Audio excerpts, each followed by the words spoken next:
नमस्ते दोस्तों, कैसे हैं आप। मैं Sujit Kumar incredible IAS academy में आपका हार्दिक स्वागत करता हूं।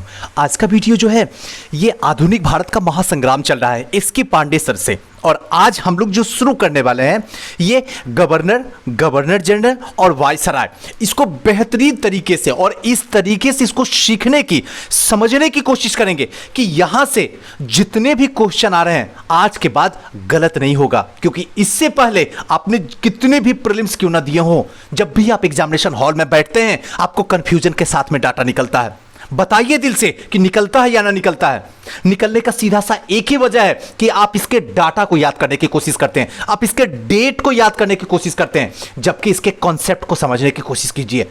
हिस्ट्री जब तक आप समझ नहीं पाइएगा उसके कॉन्सेप्ट को, तब तक ये कभी भी अंदर तो ये चला जाएगा लेकिन समय के साथ में सही तरीके से कभी नहीं निकल पाएगा। इसीलिए अगर बचना है तो आपको इसी तरीके से, जैसे मैं पढ़ा रहा हूं उसी तरीके से पढ़ना है और समझना है। दोस्तों, अगर आप हमारी संस्था श्योर सक्सेस ऑनलाइन या ऑफलाइन से जुड़ना चाहते हैं तो आप जुड़ सकते हैं, क्योंकि हम अपनी संस्था में बीपीएससी के बदलते पैटर्न के अनुसार से ही पढ़ाते हैं और बच्चों को कोशिश करते हैं कि पढ़ाने से ज्यादा सिखाने पे कोशिश किया जाए, जहां पे कुछ भी लिखाया नहीं जाता है, जबकि टीचर खुद ही लेक्चर देके बच्चों को समझाते हैं और नोट्स प्रोवाइड करवाते हैं, जिससे कि कम समय में ज्यादा से ज्यादा जो है आउटपुट आप ले सकें। पर डे ग्रुप डिस्कशन होता है, पर डे क्लास होता है, पर डे टेस्ट होता है, वीकली टेस्ट होता है, और सबसे बड़ी बात हमारी संस्था में सबसे कम फीस में बीपीएससी के बदलते पैटर्न के अनुसार से ही यहां पे तैयारी की जाती है। जितने भी संस्था है उसमें सबसे कम फीस हमारी होती है। अगर अधिक जानकारी आपको चाहिए तो नीचे का नंबर 9334710148 पे कभी भी किसी भी वक्त आप कंसल्ट करके कुछ भी प्रॉब्लम हो, कुछ भी डाउट हो तो आप क्लियर कर सकते हैं। तो चलिए दोस्तों, आज के सेशन को स्टार्ट करते हैं। चलिए, ब्रिटिश गवर्नर एवं गवर्नर जनरल, आज से कहानी यहां से स्टार्ट होगी। यहां से स्टार्ट होती है कहानी, लेकिन इससे पहले एक चीज आपको बता दूं जो कि आसानी से आप सुन के समझ लीजिएगा। यहां पे तीन ऐसी बात है। एक तो है कि पहला यानी कि प्रथम गवर्नर कौन हुआ, तो हमेशा ध्यान रखिएगा कि रॉबर्ट क्लाइव। एकदम मेरी बात को सुनते जाना है। पहला गवर्नर जो हुआ रॉबर्ट क्लाइव, अंतिम गवर्नर जो हुआ वो वारेन हेस्टिंग। क्लियर? दो चीज तो क्लियर हो गया। तीसरा जो होगा क्वेश्चन यहां पे कि प्रथम गवर्नर जनरल कौन हुआ, तो वारेन हेस्टिंग ही बताना होगा। अंतिम गवर्नर वारेन हेस्टिंग और प्रथम गवर्नर भी वारेन हेस्टिंग होगा। लेकिन भारत का प्रथम गवर्नर जनरल कौन होगा, तब इसको आपको बताने के लिए बताना होगा लॉर्ड विलियम बेंटिक, भारत का प्रथम गवर्नर जनरल। और भारत का अंतिम गवर्नर जनरल कौन होगा, तो आपको बताना होगा लॉर्ड कैनिंग। और भारत का प्रथम वायसराय कौन होगा, तब भी आपको बताना होगा लॉर्ड कैनिंग, क्योंकि 1857 की क्रांति के बाद जो है गवर्नर जनरल का पोस्ट को समाप्त कर दिया गया और वहीं से वायसराय शुरू किया गया। इतना सा जो अभी बताया लेक्चर, ये 2-3 मिनट का, इससे आपका 2 क्वेश्चन फंस जाएगा। जहां कहो मुझसे लिखवा लो। अगर ये याद रहा तो एक बार फिर से आपको रिपीट कर दूं कि प्रथम गवर्नर जो हुआ वो कौन हुआ, रॉबर्ट क्लाइव। अंतिम गवर्नर जो हुआ वारेन हेस्टिंग और प्रथम गवर्नर जनरल जो हुआ वारेन हेस्टिंग। प्रथम भारत का प्रथम जो है गवर्नर जनरल जो हुआ लॉर्ड विलियम बेंटिक, और भारत का अंतिम गवर्नर जनरल जो हुआ लॉर्ड कैनिंग हुआ। और भारत का और प्रथम वायसराय जो होगा वो भी कैनिंग ही होगा। इतने से आपका 2 क्वेश्चन फंस जाएगा, बाकी आपको सोचना होगा। चलिए स्टार्टिंग करते हैं कि प्लासी के युद्ध के समय बंगाल में अंग्रेजी प्रमुख डेक था। प्लासी के युद्ध में क्लाइव ने अपनी बुद्धिमत्ता का प्रदर्शन किया था और जिसकी वजह से प्लासी का युद्ध जीत भी लिया गया था। उसके बाद जो है उसे बंगाल का गवर्नर बना दिया गया। यह 2 कार्यकाल में बना है, तो ध्यान रखना है कि रॉबर्ट क्लाइव जो है 57 से 60 और 65 से 67, टोटल 5 साल, 57 से 60 3 साल और 65 से 67 जो है 2 साल, टोटल जो है 5 साल। इस 5 साल में जितने भी इन्होंने काम किए वो दूसरे कार्यकाल में काम किए, और इनका 2 कार्यकाल आपको याद रखना है। एक तो श्वेत विद्रोह और दूसरा जो है आपको याद रखना होगा कि द्वैध शासन इन्होंने लागू किया था और वारेन हेस्टिंग के आने के बाद द्वैध शासन को हटा दिया गया था। बस इतना ही ध्यान रखना, ज्यादा दिमाग को कुछ भी यूज नहीं करना है। यानी द्वैध शासन किसके टाइम में आया था, रॉबर्ट क्लाइव के टाइम में आया था, और गया था कब, तो वारेन हेस्टिंग के टाइम में इसे समाप्त किया गया था। अब दीवानी की प्राप्ति। बक्सर के युद्ध में सफलता के बाद मुगल सम्राट शाह आलम द्वितीय ने 1765 में इलाहाबाद के संधि बंगाल, बिहार, उड़ीसा की दीवानी प्राप्त हो गई थी और ये सब टाइम जो थी और रॉबर्ट क्लाइव के टाइम में थी। क्लियर हो रहा? उसके बाद व्यापार समिति था, इसको जानने की कोई जरूरत नहीं यहां पे, बिल्कुल नहीं। नेक्स्ट जो है श्वेत विद्रोह। श्वेत विद्रोह जो है ये क्लाइव के टाइम में हुआ था। बंगाल के सैनिक को जो मिलने वाला दोहरा भत्ता था, जो दोहरा भत्ता मिलता था, उसे बंद कर दिया गया था और 1766 में ही इसे क्या हुआ, यह भत्ता केवल उन सैनिकों को मिलता था जो बंगाल और बिहार की सीमा से बाहर काम करते थे, उन्हीं को मिलता था ये भत्ता। और ये मुंगेर और इलाहाबाद में स्थित श्वेत अधिकारियों ने क्या किया, इसका विरोध करना शुरू किया और इसी विद्रोह को जो है क्लाइव ने क्या कर दिया, दबा दिया गया। तो इसको ध्यान रखना होगा कि जो श्वेत विद्रोह था, जो श्वेत मतलब क्या हुआ, सुंदर, और ये लोग आपस में जो लड़ाई हो रही थी उसके बारे में था, जो सैनिकों की भत्ता को रोक दिया गया था, जो बंगाल और बिहार में सैनिक थे। इसको लेकर जो है मुंगेर और इलाहाबाद के अधिकारी जो है इसको विद्रोह शुरू किया और क्लाइव जो है इसको रोक देता है। बस मेरी बात को समझना, कुछ भी नहीं देखना, बस ध्यान से सुनते जाना है, सब कुछ आपके दिमाग में फिट कर दूंगा, A to Z कर दूंगा, कभी किसी को किसी भी चीज को रटने की जरूरत नहीं है। क्लियर? नेक्स्ट आते हैं द्वैत शासन। द्वैत शासन जो है बक्सर के युद्ध में सफलता 1765 में मिलती है। उसके बाद जो है बंगाल में द्वैत शासन लागू कर दिया जाता है और 1772 तक चलता रहता। वारेन हेस्टिंग के आने के बाद में इसे क्या कर दिया जाता, समाप्त कर दिया जाता। यानी कि 65 से लेके 72 तक टोटल जो है 7 साल रहता है द्वैत शासन। उसके बाद वारेन हेस्टिंग आता है और इसे समाप्त कर देता है। चलिए ज्यादा कुछ नहीं, अब आते हैं हॉलबेल। हॉलबेल क्लाइव के बाद जो है बंगाल का स्थापन गवर्नर बनता है हॉलबेल, और इसी ने ब्लैक होल की जो है घटना का वर्णन करता है। हॉलबेल जो है वो ब्लैक होल की घटना का जो है यहां पे वर्णन करता है। हॉलबेल की टाइम में 1700 जो है 56 के टाइम में होता। कई बुक जो है 1760 भी लिख दिया है, लेकिन इसको मानना होगा 1756 के ही टाइम में जो है सिराजुद्दौला के टाइम में होता। सुजाउद्दौला नहीं, सिराजुद्दौला के टाइम में होता है, जहां पे ये बताया जाता है कि 14 और 18 14 फुट लंबी और 18 फुट चौड़ी जो है एक रूम रहता है, जिसको ब्लैक होल भी कहा जाता है या हॉलबेल की घटना भी कहा जाता है। उसके अंदर जो है करीब 145 या 46 ऐसे ही या 150 के आसपास जो है यहाँ पे अंग्रेजों को बंद कर दिया जाता है और उनसे मौत हो जाता है। केवल हॉलबेल ही बचता है और ये एक मर्डग्रंथ कहानी है। बस सिर्फ जानना है आपको कि 1756 में हॉलबेल की घटना घटी थी, और ये घटना जो घटी थी ये भी किसके टाइम में घटी है, तो रॉबर्ट क्लाइव के टाइम में। बस और कुछ भी नहीं, ध्यान रखना। आते हैं वेस्टार्ट। वेस्टार्ट जो है 60 से 65 5 साल के टाइमिंग में सिर्फ बक्सर के युद्ध इसी के टाइम में होता, बाकी कुछ भी नहीं है। उसके बाद जो है वेरेलस्ट, ये जो द्वैत शासन के समय बंगाल के गवर्नर थे, ये जानने की कोई जरूरत नहीं है। कटियार जो है इनके समय में बंगाल में द्वैत शासन जारी रहता और 1770 में जो है बंगाल में आधुनिक भारत का प्रथम अकाल भी पड़ता है, जो कि इन्हीं के टाइम में जो है बंगाल में अकाल, पहला जो आधुनिक अकाल पड़ता है वो कटियार के टाइम में ही पड़ता है। वारेन हेस्टिंग आता है 72 से 74, 2 कार्यकाल होता है, एक 72 से 74 होता है और एक 74 से 85 का होता है। ध्यान रखिएगा 72 से 74 जो होता है वो 2 साल का होता है, और 74 से लेके 85 तक जो होता है वो होता है 11 साल का। ठीक है ना? अब इस 2 साल के दरमियान जो होता है इसने बंगाल में द्वैत शासन को समाप्त कर देता है।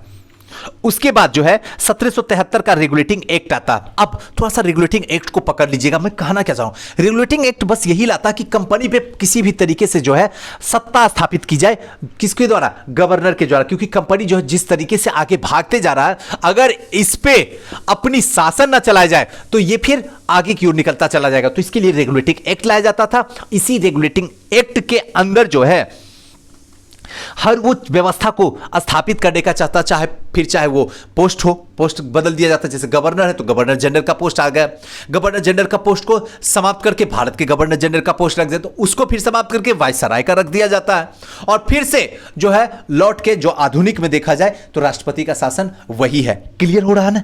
अब आगे की कहानी। रेगुलेटिंग एक्ट के तहत जो है वारेन हेस्टिंग को बंगाल का प्रथम गवर्नर जनरल बना दिया जाता है। किसके द्वारा? रेगुलेटिंग एक्ट के द्वारा, 1773 के रेगुलेटिंग एक्ट। बस ये याद रखना है।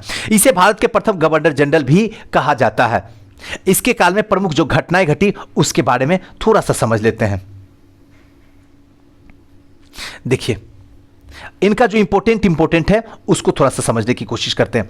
न्यायिक सुधार किए थे इन्होंने सबसे पहले 1773 में रेगुलेटिंग एक्ट के तहत 74 में कोलकाता में एक सुप्रीम कोर्ट की स्थापना किया गया। तो ध्यान रखिएगा ये इंपॉर्टेंट है, सुप्रीम कोर्ट की स्थापना किया गया और इसके न्यायाधीश जो थे इम्पे थे। ध्यान रखिएगा इसके न्यायाधीश इम्पे थे, बस, और ज्यादा इसमें कुछ भी जानने का कोई जरूरत नहीं है। और इस प्रकार अगर देखा जाए तो भारत में न्यायिक सेवा का जन्मदाता जो है, न्याय सेवा का जो जन्मदाता है वो वारेन हेस्टिंग्स को ही माना जाता। बनारस की संधि जो होती है 73 में होती है, इसमें जो है अवध के नवाब सुजाउद्दौला और जो है 1774 में अंग्रेजों के बीच में जो है रुहेलखंड पे अधिकार कर लिया जाता है। उसके बाद जो है ये सब जानने की जरूरत नहीं है, यहां पे आते हैं एशियाटिक सोसाइटी ऑफ बंगाल, यानी कि 1784 में विलियम जोन्स कलकत्ता की स्थापना की। एशियाटिक सोसाइटी में क्या होता है, 1784 विलियम जोन्स ने कलकत्ता की स्थापना कर देता है। उसके बाद पहली बार पुस्तक भगवत गीता को जो है इंग्लिश में लिखा जाता है और इसके ऊपर जो है महाभियोग का भी इसके ऊपर जो है एक तरीके से जो है केस चलता है, महाभियोग का इसके ऊपर केस चलता है। जो नंद कुमार जो है मुर्शिदाबाद के भूतपूर्व ये क्या थे, एक दीवान थे। यही दीवान जो थे वारेन हेस्टिंग्स के ऊपर जो है आरोप लगाते हैं कि मीर जाफर की विधवा जो पत्नी है मुन्नी बेगम, उन्होंने अल्पवयस्क नवाब जो है मुबारिक कुदौला के संरक्षण के लिए वारेन हेस्टिंग्स से 3.5 लाख रुपया जो है घूस में लेता है। वारेन हेस्टिंग्स एमपी की मदद से जालसाजी करके मुकदमा करके नंद कुमार को जो फांसी पे लटका देता है और इसीलिए इसी मुकदमा को जो है न्यायिक हत्यारा का नाम दिया जाता वारेन हेस्टिंग्स को। क्लियर हो गया ना, आपको सब कुछ समझ में आ रहा होगा। महाभियोग चलाया जाता लेकिन उससे वो बच के निकल जाता। अब देखिए इसमें इंपॉर्टेंट क्या, कहानी तो बहुत कुछ है, आपको कुछ भी नहीं जानना, क्योंकि अगर सब कुछ जानने की कोशिश कीजिएगा तो फिर सिलेक्शन दिक्कत होना शुरू हो जाएगा। आपको देखिए सबसे पहली बात कि न्यायिक सेवा का जन्मदाता, जब न्यायिक सेवा का जन्मदाता होगा तो सुप्रीम कोर्ट की स्थापना भी तो करेगा। तो सुप्रीम कोर्ट की स्थापना कहां करेगा, तो कोलकाता में करेगा। जब सुप्रीम कोर्ट का स्थापना करेगा तो इसे हत्यारा भी कहा जाता है। ध्यान रखिएगा इसे न्यायिक हत्यारा भी की संज्ञा इसे दिया गया कि न्यायिक हत्या मतलब न्यायिक हत्यारा भी इसकी संज्ञा दिया गया। कहने का मतलब इन्होंने जो नंद कुमार को फांसी देके चढ़ा दिया इसीलिए इन्हें न्यायिक हत्यारा भी वारेन हेस्टिंग्स को कहा जाता है। ये नंद कुमार वही हैं जो इन पे महाभियोग का केस दायर किए थे। किस पे, वारेन हेस्टिंग्स पे, जिसका मुकदमा इन्होंने ब्रिटेन में लड़ा था। लेकिन अलग बात है इनको जो है फिर से आज़ाद कर दिया गया था, कोई भी इनके ऊपर केस नहीं रहा, समाप्त कर दिया गया। और इनमें जो कहानी थी वो जो है मीर कासिम की जो पत्नी थी, सॉरी मीर जाफर की जो पत्नी थी मुन्नी बेगम, उनके जो अल्प आयु के जो पुत्र थे उनकी संरक्षण के लिए 3.5 लाख रुपया जो है इन्होंने क्या लिया था, घूस के रूप में लिया था। इसीलिए इनके ऊपर महाभियोग भी चलाया गया था जो कि उससे बच गए थे। चलिए अब आते हैं कर्नवालिस पे। सब कुछ समझ में आ रहा है ना। कर्नवालिस में क्या था, 1786 से 93 के बीच में इनका टाइमिंग होता है, यानी टोटल जो है 7 साल का टाइमिंग होता। डेट को एकदम ध्यान नहीं रखना, अभी भी मैं बता रहा हूं। कुछ क्वेश्चन जो होते हैं हिस्ट्री में या किसी भी सब्जेक्ट में जो बाहियात होते हैं, जिसको जान के दिया जाता है, जिससे कुछ जो ओवर इंटेलिजेंट स्टूडेंट अपने आप को समझते हैं कि मैं तो ये भी पढ़ लूंगा, मैं तो वो भी पढ़ लूंगा, और पता चलता है इनसे प्रीलिम्स ही कभी नहीं निकला है। हो सकता है मेरी बात कड़वी लग रही हो, लेकिन यही सच है। जब तक आप जो आता हुआ क्वेश्चन गलत कर रहे हैं उसको नहीं रोकिएगा, मुझसे लिखवा लीजिए और मैं लिखने के लिए तैयार हूं, आपका जिंदगी में प्रीलिम्स नहीं होगा। अगर हो जाएगा तो आप हमसे मिल लीजिएगा, हो सकता है आप चैलेंज के रूप में ले लीजिए, उससे मुझे कोई फर्क नहीं पड़ता। लेकिन जो सच है वो आपको जानना होगा, क्योंकि जब तक आप सच नहीं जानिएगा तब तक अपना बेस्ट कभी नहीं दे पाइएगा। और यही है कि हम 2 नंबर 5 नंबर से मेरा रिजल्ट अगर रुकता है तो पता चलता 7 क्वेश्चन ऐसा था जो हमको आता था और हमने वो गलती कर दिया। 2 क्वेश्चन से रुका, 3 क्वेश्चन ऐसा था जो मुझे आता था, हमने गलती कर दिया। 1 क्वेश्चन से रुका जिसमें 3 क्वेश्चन हमने गलत लगा, अगर एक भी सही हो जाता तो मेरा जो है मेंस लिखने का मौका मिल जाता। ऐसे कई स्टूडेंट हैं जिस समय ये सुन रहे होंगे तो उनकी आत्मा रो रही होगी मेरी बात सुनने के बाद में। आपके साथ भी ये घटना ना हो जाए, इसीलिए अगर बचना है तो उन गलतियों से बचना है, जो आपको आता है वो गलत ना हो, जो इजी क्वेश्चन है वो गलत ना हो, आपका रिजल्ट हो जाएगा। अब इसने क्या किया, सबसे पहले जो है दास व्यापार पर रोक लगा दिया। 1789 में दास व्यापार पे पूरी तरीके से रोक लगा दिया जाता कर्नवालिस के टाइम में। और सबसे बड़ी बात है कि सिविल सेवा का जनक माना जाता है, जन्मदाता भी जो है कर्नवालिस को भी माना जाता है। पुलिस सेवा का जनक जन्मदाता भी है कर्नवालिस का। सिविल सेवा और पुलिस सेवा दोनों का जन्मदाता मानता है। कर्नवालिस जो है भारत का सिविल सेवा का जन्मदाता है और इसकी सेवा 1853 में प्रतियोगिता परीक्षा जो है प्रारंभ शुरू हो गया। मतलब इससे पहले प्रतियोगिता परीक्षा जो है नहीं होती थी, 1853 के बाद जो है प्रतियोगिता परीक्षा होने लगी और यह प्रारंभ में जो है इंग्लैंड में होती थी, 1927 में भारत में भी होने लगी, उसके बाद 1927 में शुरू भारत में भी हो जाती है। इसी समय प्रथम भारतीय आईसीएस जो है सत्येंद्र नाथ टैगोर थे। कई बार क्वेश्चन पूछा गया है। सत्येंद्र नाथ बनर्जी को असम के कलेक्टर थे, तब उन्हें निलंबित कर दिया गया था। अरविंद घोष को घुड़सवारी की परीक्षा पास नहीं की, तब निलंबित कर दिया गया। और सुभाष चंद्र बोस जो है परीक्षा पास करने के बाद खुद ही त्याग पत्र दे दिया, जाओ मैं नहीं करूंगा तुम्हारी जॉब। पास कर गए लेकिन हटा दिया, अपने आप को प्रूफ कर दिए। प्रारंभ में इस परीक्षा की अधिकतम आयु जो थी 23 वर्ष थी, लेकिन लिटन जो है आगे चलने के बाद लिटन इसे घटाकर 19 वर्ष कर देता है। क्लियर हो रहा है ना इस बात को। अब पुलिस सेवा जो है इसके जन्मदाता जो है किनको माना जाता है, तो ध्यान रखिएगा कर्नवालिस को माना जाता है। अब यहां के बाद अस्थाई बंदोबस्त, अस्थाई बंदोबस्त पुलिस सेवा का जन्मदाता भी कर्नवालिस को माना जाता है। अस्थाई बंदोबस्त कर्नवालिस 1793 में बंगाल में अस्थाई बंदोबस्त जो है लागू कर दिया गया। इसके द्वारा जो है अस्थाई बंदोबस्त के द्वारा जो है जमींदार भूमि के स्वामी मान लिया गया था। अब जो है जमींदार को भूमि का स्वामी अस्थाई बंदोबस्त में मान लिया जाता है। कर्नवालिस संहिता, जिसको कर्नवालिस संहिता भी कहा जाता है, जिन्होंने शक्ति का पृथक्करण कर दिया, यानी अलग पर आधारित कर दिया शक्ति को। इसने कर और न्याय प्रशासन दोनों को क्या कर दिया, अलग कर दिया गया। समाधि जो है इसकी कहां पे बनी हुई है, तो ध्यान रखिएगा इसकी समाधि जो है गाजीपुर में स्थित है। गाजीपुर कहां पे है, तो उत्तर प्रदेश का एक जिला है।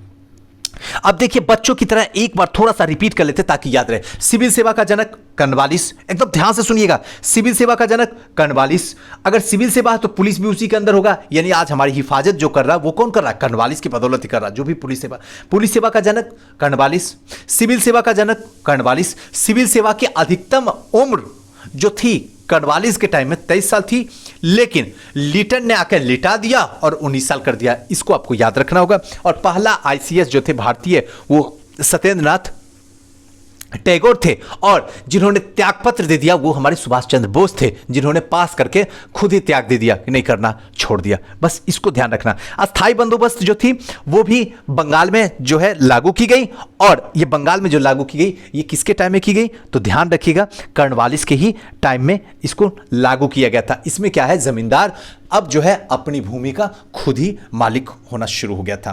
कर्नवालिस संहिता भी लाई गई थी जिसमें शक्तियों का पृथक्करण कर दिया गया था। कर्नवालिस संहिता ही यही था कि शक्तियों का पृथक्करण कर दिया जाए, यानी कर और न्यायालय जो न्याय है उसको क्या कर दिया जाए, अलग कर दिया जाए। पृथक्करण के सिद्धांत पे कर और न्याय का प्रशासन जो है, ध्यान रखिएगा, न्याय का जो प्रशासन है, चाहे कर लेना और न्याय का प्रशासन दोनों को क्या कर दिया जाए, अलग कर दिया। और इसकी समाधि जो है वो कहां पे है, तो उत्तर प्रदेश के गाजीपुर जिले में है। क्लियर है। अब नेक्स्ट जो है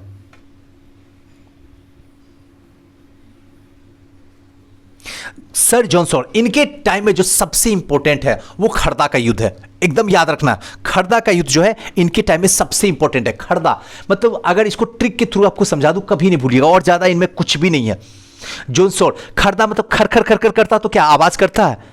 मान लीजिए रात में आप सोए हुए हैं और कोई जो है जानवर जो है आसपास में, आपके घर के आसपास जो है कोई चीज को काट रहा, तो खर खर खर खर करेगा तो क्या होगा, रात के टाइम में आवाज करेगा। दिन में भले नहीं पता चले, लेकिन रात में वही चीज खर खर जो होगा वो क्या करेगा, शोर करेगा। यानी जॉन सॉल्ट के टाइम में खर खर यानी कि खरदा का युद्ध हुआ था। और खरदा का युद्ध जो हुआ था, हमेशा ध्यान रखिएगा, निजाम और मराठों के बीच में हुआ था। ये लोग लड़ने तो गए थे किससे, टीपू सुल्तान से, लेकिन आपस में ही लड़ गए थे, जिसमें निजाम की बुरी तरीके से हार होती। कहानी बहुत बड़ी है, यहां पे जानने की जरूरत नहीं है।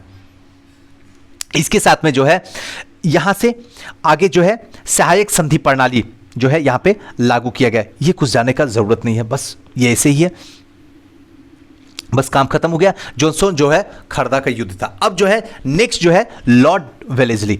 देखिए एक चीज मैं आपको बता दूं, वेलेस्ली में आते हैं, एक चीज मैं आपको बता दूं कि डाटा बहुत है, बहुत सारे जो है अगर देखा जाए तो फैक्ट है, लेकिन सब कुछ आप रखने की कोशिश मत कीजिएगा, क्योंकि जो इंसान सब कुछ रखता है ना, सच बताता हूं एक वक्त ऐसा आता है कि उसके पास में कुछ भी नहीं रहता है। और ये एक रियलिटी बता रहा हूं, इसलिए हर वो पॉइंट को आप याद कर लीजिए जो आप उम्मीद करते हैं कि मैंने पढ़ा था, मुझसे गलती नहीं होना चाहिए। और अगर गलत होगा तो आंसू हमेशा उसी क्वेश्चन पे गिरता है जो आप जानते थे और गलत करके आ गए। यानी उसको बचाने के लिए आपको टू द पॉइंट और हमारे साथ चलना होगा आपको। अब आते हैं वेलेस्ली का टाइम में। सबसे बड़ी बात है कि 37 वर्ष की आयु में भारत का गवर्नर जनरल बन जाता है कौन? तो वेलेस्ली, लॉर्ड वेलेस्ली सहायक संधि प्रणाली करता है। यानी कि भारत में वेलेस्ली का टाइमिंग जो शुरू हो जाता है, भारत में अंग्रेजी सत्ता का श्रेष्ठ स्थापित करना और फ्रांसीसियों के भय को समाप्त करने के उद्देश्य से वेलेस्ली ने क्या किया? सहायक संधि प्रणाली का जो है प्रचलित किया। और यह संधि स्वीकार करने वाले राज्यों में विदेशी संबंध अंग्रेजी राज्यों के अधीन हो जाते थे, परंतु इसके आंतरिक मामलों के हस्तक्षेप नहीं किया जो है जाता था। सहायक संधि स्वीकार करने वाला का जो कर्म था, जो सबसे पहला था, वो हैदराबाद था। अब देखिए एक चीज ध्यान रखिएगा, सहायक संधि इसलिए करते थे क्योंकि अंग्रेजी की सत्ता को श्रेष्ठ स्थापित करने के लिए फ्रांसीसियों के नजर में जो है, इसके लिए जो है सहायक संधि प्रणाली शुरू की। और सबसे पहली जो है सहायक संधि स्वीकार करने वाला राज्य जो था वो हैदराबाद था और मैसूर था। दो ध्यान रखना आपको है। अब फोर्ट विलियम कॉलेज की स्थापना किया गया। फोर्ट विलियम कॉलेज की स्थापना किया गया किसके टाइम में? तो वेलेस्ली के टाइम में। सारा खेल जो है वेलेस्ली के टाइम में फोर्ट विलियम कॉलेज की स्थापना किया गया, जिसमें वेलेस्ली के नागरिक सेवा यानी कि आईसीएस भर्ती किए गए युवक के प्रशिक्षण के लिए 1800 ईस्वी में कलकत्ता में फोर्ट विलियम कॉलेज की स्थापना की गई। फोर्ट विलियम कॉलेज की स्थापना की गई नागरिक सेवा के लिए, और यह 1800 के आसपास जो है वेलेस्ली के टाइम में इसे शुरू किया गया था, जो कि फोर्ट विलियम कॉलेज की स्थापना की गई।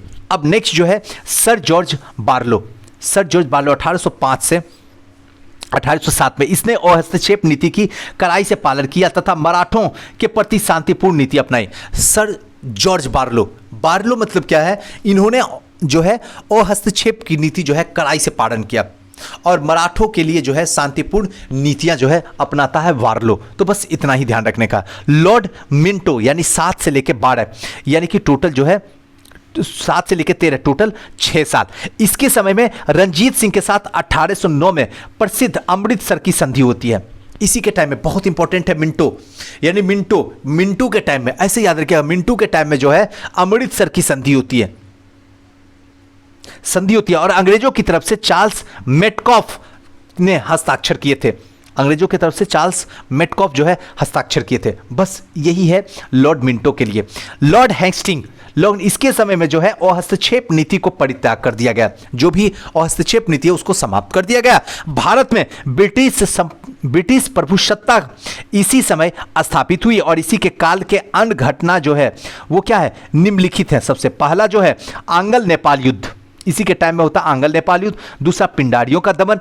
तो पहले आंग्ल नेपाल युद्ध समझ लेते हैं। 1814 से 16 के बीच में होता। इस युद्ध की समाप्ति 16 में होता, जिसको संगौली की संधि कहते हैं। संगौली की संधि से ही आंग्ल नेपाल युद्ध समाप्त हो जाता है। इसको बस आपको याद रखना है। 1816 में पिंडारी जो थी मराठी भाषा शब्द है पिंडारी, और ये एक तरीके से लुटेरे का दल होता था जो कि हिंदू और मुस्लिम दोनों इसमें सम्मिलित होते थे, और इन्हें मराठों का समर्थन भी जो है पूरी तरीके से प्राप्त होता था। मराठा सरदार मल्हार और राव होलकर इन्हें जो है सुनहला झंडा प्रदान किया था। बस इसको जानने के लिए है। पिंडारियों के दमन के लिए उत्तरी सेना की कमान जो है हेस्टिंग ने स्वयं संभाल ली, जबकि दक्षिणी सेना का कमान जो है थॉमस हिस्लोप ने कर दी, और मेलम और हिस्लोप की सहायक थी। और इसी से 4 पिंडारी सरदार का प्रमुख थे, चीतू, वासिल मोहम्मद, अमीर खान और सिंधिया के यहाँ और जरीम खान। चीतू को जो है असीरगढ़ के जंगल में चीता खा जाता है। वासिल मोहम्मद जो है सिंधिया के हाथ शरण लेता, सिंधिया जो है अंग्रेज को सौंप देता है। गाजीपुर की जेल में इसने हत्या कर लिया और करीम खान ने मैकलम समक्ष आत्मसमर्पण कर दिया और उसे दी गई हीरू और बूरन आदि पिंडारी नेता समाप्त कर दिए गए। 1824 तक पिंडारियों का सफाया पूरी तरीके से कर दिया गया। मराठा संघ का अंत हो गया। हेस्टिंग ने मराठा के तृतीय युद्ध में पराजित करके मराठा संघ को पूरी तरीके से जो है भंग कर देता। हेस्टिंग जो है मराठों का तृतीय युद्ध में पूरी तरीके से पराजित कर देता है और संघ को पूरी तरीके से भंग कर देता है। बाजीराव को गद्दी से उतारकर 18 लाख रुपए का पेंशन देकर कानपुर के समीप जो है विठूर में बिठा दिया था। यानी कि बाजीराव जो गद्दी पे बैठे हैं उनको वहां से उतार दिया जाता है और 18 लाख रुपया वार्षिक देने को कह के इसे क्या है कानपुर के समीप विठूर के में जाके इसे बैठा दिया जाता है और 17 की गद्दी जो है शिवाजी के वंशज जो है प्रताप सिंह को, सतारा का जो गद्दी है शिवाजी के वंशज प्रताप सिंह को दे दिया जाता है। अब जो है लॉर्ड एडम्स, लॉर्ड एडम्स क्या है? यह जो है स्थानपन्न गवर्नर जनरल था। इनके समय में प्रेस पर प्रतिबंध लगा दिया गया था। इन्हीं के टाइम में जो है प्रेस पर प्रतिबंध लॉर्ड एडम्स के ही टाइम में लगाया गया था। बस इनका यही है एक टाइमिंग, इनके कार्यकाल में जो है यही हुआ था 1823 में। नेक्स्ट है लॉर्ड एम्सहर्ट। ध्यान रखिएगा, लॉर्ड एम्सहर्ट जो है 5 साल का कार्यकाल है। यह भारत का पहला गवर्नर जनरल है जो, ध्यान रखिएगा, लॉर्ड एम्सहर्ट जो है भारत का पहला गवर्नर जनरल है जो क्या है, मुगल सम्राट अकबर द्वितीय से 1827 में बराबरी का स्तर पर मिला और इसी के समय में प्रथम आंग्ल बर्मा युद्ध, ध्यान रखिएगा, प्रथम आंग्ल बर्मा युद्ध लड़ा गया और इस युद्ध का समापन 1826 में यांडबू, ध्यान रखिएगा, यांडबू की संधि से होता है और इसी के समय में 1824 में बैरकपुर छावनी में सैनिक विद्रोह हुआ, जिसके कारण था भारतीय सैनिक के द्वारा जो है बर्मा जाकर युद्ध करने से इनकार करना, क्योंकि समुद्र पार जाना इनके धर्म के विरुद्ध था। इसीलिए क्या किए थे, यहीं पे जो है एक तरीके से विद्रोह आंदोलन शुरू कर दिए थे कि हम बर्मा किसी भी हालत में नहीं जाएंगे, क्योंकि समुद्र पार करना जो है कहीं न कहीं धर्म के विरुद्ध था। इसीलिए जो है लॉर्ड एम्सहर्ट जो है पूरी तरीके से इसको समाप्त कर देते हैं। तो इनके टाइम में यही होता है, यह भारत का पहला गवर्नर जनरल होता है। हालांकि पहला गवर्नर जनरल मेन रूप से जो है बनाया जाता है लॉर्ड विलियम बेंटिक को बनाया जाता है। तो आज का क्लास जो है यहीं तक रखते हैं। नेक्स्ट जो है हम लोग जो है स्टार्ट करेंगे लॉर्ड विलियम बेंटिक से। अब डेली क्लास होगा, यह मैं आपसे वादा करता हूँ। कुछ दिन ऑलरेडी हमारी ऑनलाइन क्लास स्टार्ट हो गई है। 65th का जो है क्रेश कोर्स स्टार्ट हो गया है, प्रीलिम्स का क्लास स्टार्ट हो गया है, इंटरव्यू चल रहा, मॉक इंटरव्यू। तो इसी सब में इतनी व्यस्तता हो जाती है कि हम आपको समय नहीं दे पाते। लेकिन अब मैं आपको वादा करता हूं कि एक हिस्ट्री सुबह में और शाम में एक करंट चलेगा। करंट भी जो है 1 साल वाली आ गई परीक्षा मंत्र की, क्योंकि जैसे ही मैंने खरीदा उसके बाद थोड़ा लेट आया था पटना में, तो वो आ गई है। उसको जो है स्टार्ट कर देंगे, उसको आज जाके खरीद के ले आके स्टार्ट कर देंगे। इसको अब छोड़ देंगे क्योंकि ये पुराना पूरा 1 साल का करंट कोशिश करेंगे देखने की। दोस्तों कैसा लगा ये वीडियो हमें ज़रूर बताइएगा और ज़रूर कॉमेंट लिखिए कि कितना परिवर्तन आपके अंदर हो रहा, क्योंकि मैं इंतज़ार करूँगा आपके कॉमेंट का। और हो सके तो इस वीडियो को ज़्यादा से ज़्यादा शेयर कीजिए, क्योंकि मुझे उम्मीद है कि जिस तरीके से मैं आपके लिए मेहनत करता हूँ आप भी ज़रूर इसे शेयर कीजिएगा। थैंक यू, नमस्कार।